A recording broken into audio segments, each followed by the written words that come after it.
தமிழக மீனவர்கள் மீது தாக்குதல் நடத்தி கொலை செய்யும் இலங்கை கடற்படை மீது தமிழக காவல்துறை கொலை வழக்கு பதிவு செய்ய தயங்குவது ஏன் என்று மே 17 இயக்க ஒருங்கிணைப்பாளர் திருமுருகன் காந்தி கேள்வி எழுப்பியுள்ளார்.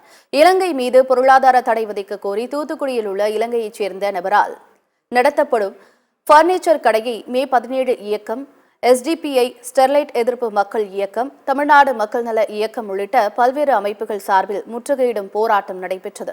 அப்போது பேசிய திருமுருகன் காந்தி, இலங்கை நாட்டினர் நடத்தும் கடைகளில் இனி தமிழர்கள் யாரும் எந்தவித பொருட்களையும் வாங்க மாட்டோம் என முடிவெடுக்க இந்த போராட்டம் நடைபெற்றதாக தெரிவித்தார். தமிழக மீனவர்கள் மீது தாக்குதல் நடத்தும் இலங்கை கடற்படை மீது கொலை வழக்கு பதிவு செய்ய விரைவில் நீதிமன்றத்தை நாட உள்ளதாகவும் திருமுருகன் காந்தி தெரிவித்தார். தமிழ்நாட்டு மீனவன் கடந்த வாரம் இலங்கை கப்பல் படையால் 2 தமிழர்கள் மீனவர்கள் படுகொலை செய்யப்பட்டிருக்கிறார்கள். கடந்த 30-35 வருஷத்துல 850 பேர் படுகொலை செய்யப்பட்டிருக்கிறாங்க.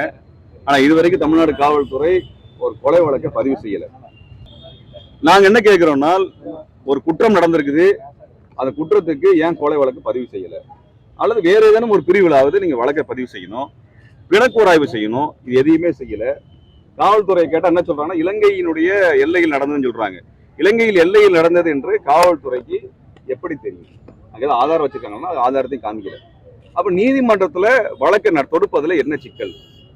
இதைத்தான் எங்க கோரிக்கையா வச்சிருக்கிறோம். ஆனா இனிமேல் என் மீனவனை அடிச்சு கொலை பண்ணக்கூடிய ஒரு சிங்களவனுடைய கடையில போய் நாங்க பொருள் வாங்க போறது இல்லை அப்படின்னு சொல்லுவதற்கான தமிழ்நாடு முழுக்க போராட்டம் நடக்குது.